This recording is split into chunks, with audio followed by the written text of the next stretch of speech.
friends, welcome to me, your host, Christian Watson. So, my friends, today President Joe Biden had a press conference in which he unveiled numerous executive actions to take on what he calls the plague of gun violence. Now, I watched this conference, and I watched the official that came on after him lay out the actions the DOJ is now going to undertake to cohere with Biden's executive actions. And to be honest with you guys, I am not only am I not impressed at all, I'm also concerned.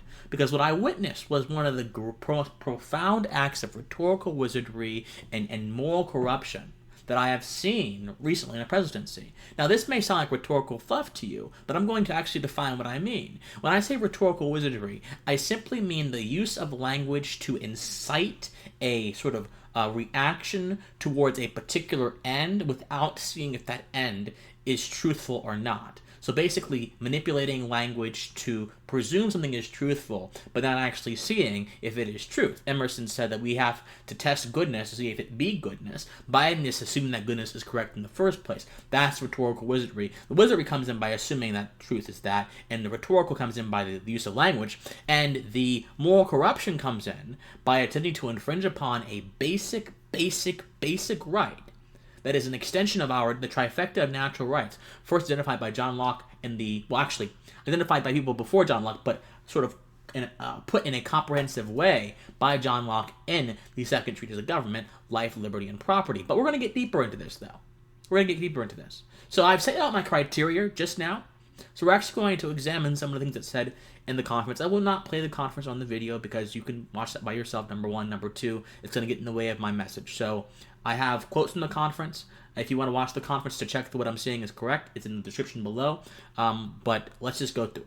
So Kamala Harris began the conference saying that solutions to gun violence, right, are not hard. We have the solutions. We just lack two things. And this dualistic lack that Harris identifies is will and grit. And she says that most people lack the will and grit. But she said that Joe Biden does not lack the will and grit to handle these issues. Now, in Kamala Harris's statement, she assumes a few things. Number one, Kamala Harris assumes that, number one, the idea of gun violence has a single mass cause that can be affected by these particular actions, or even more actions that involve government control. She has not substantiated that assumption. She said she's presuming that. It's a presumption without any reasoning behind it. It's actually a presumption, in my opinion, which defies reasoning because there are so many multivariate causes for quote-unquote gun violence in America that you cannot simply chalk it up to whenever a horrible event like quote-unquote mass shooting happens and then presume that is the default state of America. It is true, America does have the highest of any nation in gun deaths. Why is this? Because America is one of the few nations to actually affirm the natural right of self-defense in its most efficacious way, and America is one of the few nations to actually allow you to be able to efficiently defend yourself, and for that very reason, for our very liberalizing laws around guns is why we have a lot of incidents with guns. People will take guns and use them as the preferred method of choice, which is why in England and other countries, people like to knife people. Right? In England, the police simply don't deal with guns, they deal with knife attacks, which are still deadly, by the way.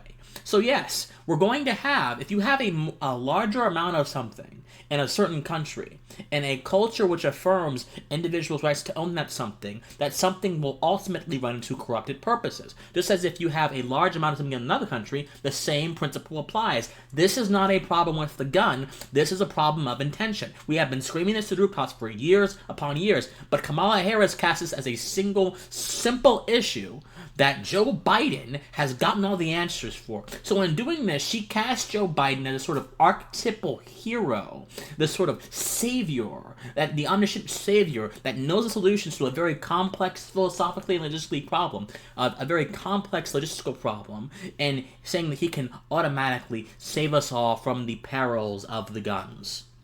This is, of course, a false image, because Joe Biden is not a divine person. Joe Biden is not this person who knows all the answers. Joe Biden is not this person who can best direct our lives for us. Joe Biden is a man, the government is made of men, and men possess finite knowledge. So already Kamala Harris, who is the first person to speak in this conference, frames the issue so terribly, so narrowly, that you wonder if she has any ounce of intellectual integrity in her bones. So it's very important for us to understand how the issue is phrased if we're going to understand what the issue actually is presented. Because guess what? Every single issue has a foundational tenet to it, my friends. My principles that I'm talking to you about right now have a foundational tenet. And if we can understand what lies beneath, we can understand the conclusions and the presumptions that arise from what lies beneath. A house cannot stand without a foundation. An ideology cannot stand without a foundation. Politicians, I tell you guys, politics is a spiritual practice because it conveys ideas and values that are not immediately apprehensible to the senses. They were engaging in some spiritism today because they were conveying things that they have to show you, which is why you need to be able to use your reason to look beneath the surface. Am I talking to someone today? So let's go into the actual conference. Biden comes on and he says that gun violence is an epidemic. He says that we are one. And again, this is the same argument that Kamala uses, and I'm telling you, it's not an epidemic. If you look at the rates of death for different things, heart disease is one of the number one killers in America. Most of America's number one killers are health ailments. Then they rope in the suicide thing. He says, well, if there were not guns around, suicides drop. Well, my friend, suicide, again, here's the dichotomy I want you guys to look at, and to the model. I want you to imagine a tree. I want you to imagine the tree's roots and the tree's body. The roots are the foundation of the tree. The body is the sort of part that is visible. So when you see a suicide, you see a method by which someone does something that is absolutely reprehensible to themselves.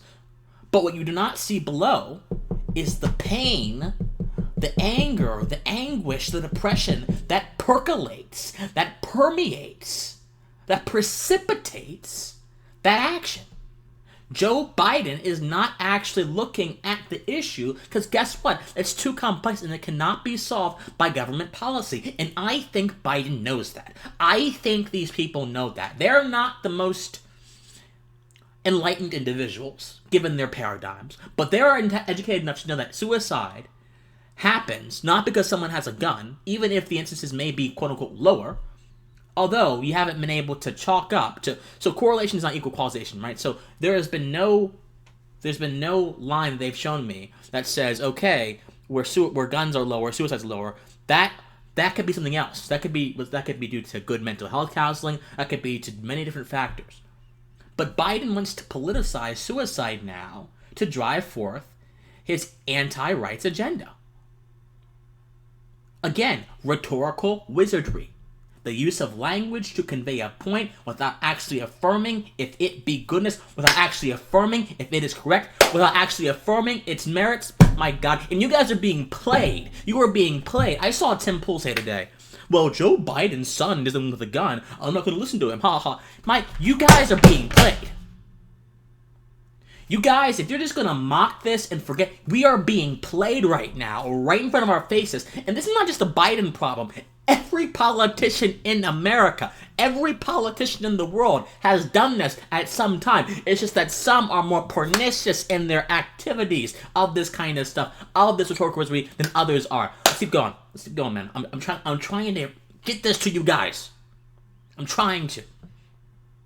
So Biden mentions ghost guns. And he says ghost guns, if by getting rid of ghost guns, we can make people safer. Ghost guns are simply guns that are made at home that are not serialized. Some guns have serial numbers, makes and models that the government can track. Ghost guns do not, and therefore Biden thinks that regulating ghost guns will actually stop shootings or make people safer.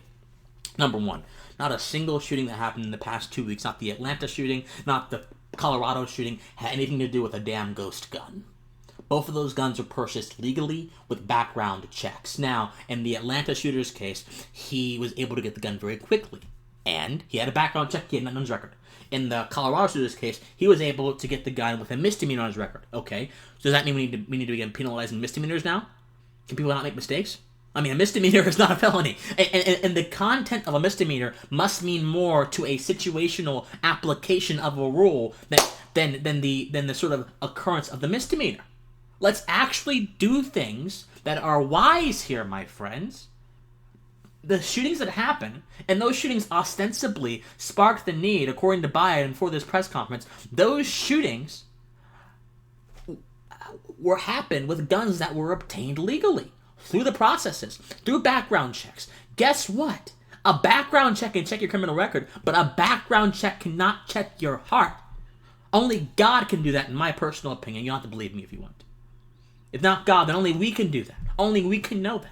Does that mean we cannot stop people or try to stop people from doing bad things? Of course not, but there's no possible way to do that without infringing on someone's rights. And guess what? If it's either rights or safety, I choose rights. Because guess what? If I don't have rights, my safety is impotent. If I don't have rights, what am I being safe for? If I don't have rights, then safety means nothing. Because rights are the principle that animate my being, that allow me to live freely, vivaciously, responsibly. And safety is that which is meant to protect my ability to live freely, vivaciously, and responsibly. If the rights are gone, the foundation for my being is gone. If the foundation for my being is gone, there I am. There I am. So no, Biden, this is not a matter of balance. He said this does not infringe upon the Second Amendment. Of course it does. And also, Reason.com put out this wonderful article. This wonderful article right here, mentioning how there's actually a ghost gun movement. The ghost gun movement was basically a movement started by Cody Wilson, who invented the 3D printed Liberator single-shot pistol from this article here, to wage a war on power itself. The reason ghost guns exist is because they are trying to escape the auspices of government certification. They are trying to simply assert their right to self-ownership and to own their own property against the government's assumed privilege to register those things. So Biden is actually kind of proving the point of the ghost gun movement by saying these things are dangerous because they're not certifying them. And also, Biden's sentiments reflect the idea of certifying something makes it safer. And guess what? Many of the shooters obtained their guns through a certified process. That did not make the people who got shot up in the salons or in the supermarket any safer. The government putting its stamp on something does not make it safer. This is just a fallacy that Biden is leaning into with these executive actions. Now, the red flag laws he mentioned. Again, an arbitrary criteria. If someone is a danger, you should go through due process. We already have due process. Again, the Atlanta shooter had a background check. Even if he had to wait, there was nothing really going on in his life other than a bad sex addiction that would have made a red flag law effective. But beyond efficacy, again, the arbitrary criteria in giving a judge the ability to strip someone of a gun and not accounting for the potential of personal vendettas, not accounting for the potential of so many externalities that make red flag laws potential political tools of retribution, and also not accounting for the idea that, again, intentions can go unseen and unheard of. Again, it makes no sense. And this is according to the Everytown Gun Safety Board, which is a anti-gun, pro-leftist sort of thing. Even according to them, because mass shootings were cited as the reason for this press conference, even according to them, 99% of gun deaths in the United States are from shootings other than mass shootings. Mass shootings are defined as a shooting where 4 or more people are shot and killed. Again, that happens all the damn time, which is why the idea of a mass shooting is actually a very unstable criteria. Again, so you got the framing here.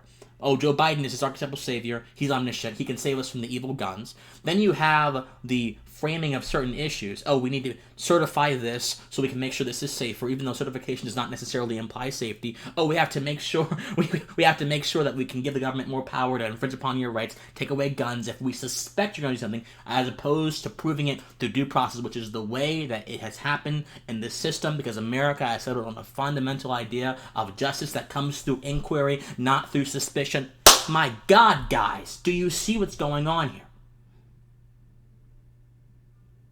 And Garland, the AG, I'm about to end. I've taken too much of you guys' time already. Garland, the AG, said that he wants to empower communities to combat gun violence by giving them grants, by having violence prevention services. Again, these things may sound good, but ultimately, my friends, no amount of money is going to be able to preempt the underlying multivariate infinite causes of violence that exist in this country. Frederick Hayek understood this as it relates to economics. The central planner believes that he can manage everything in accordance to a particular idea, a particular notion of what is happening, but that idea absolutely rebels against the Hayekian principle of spontaneous order, which says that there are just so many interactions, and within those interactions there are so many undefinable things that you might as well just let the people handle things. You might as well just let individuals handle their own lives. This is Biden central planning attempting to centrally plan violence out of existence with money, when in all reality, there's no amount of money that can cover all the many multivariate causes of violence. So what comes of this, my friends? What comes of this is nothing more than an attempt to appear enlightened, nothing more than an attempt to phrase a very complex issue as a very narrow, sort of reductionist problem that can be fixed with a single action or a few actions that the Biden people have access to that you don't.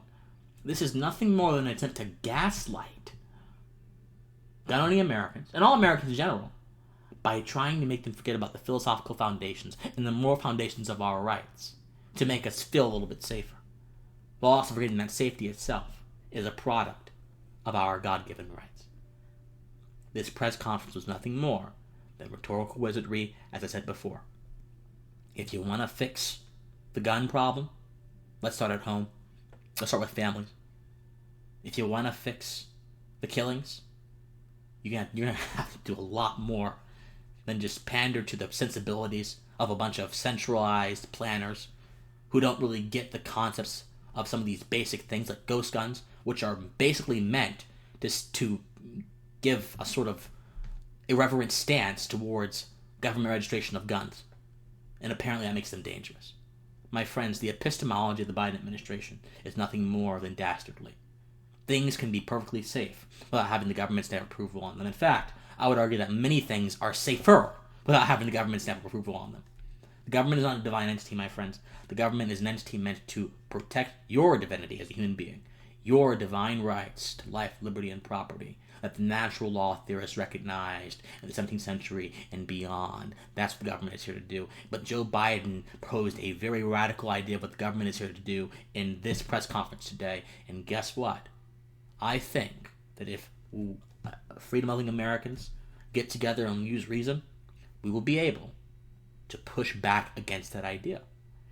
And Americans who are on the fence, if you open your mind and think about these issues critically, and understand the issue of guns as not a logistical issue or a consequentialist issue, but a moral issue, a philosophical issue, I think you could also see where we're coming from as well. Think on it.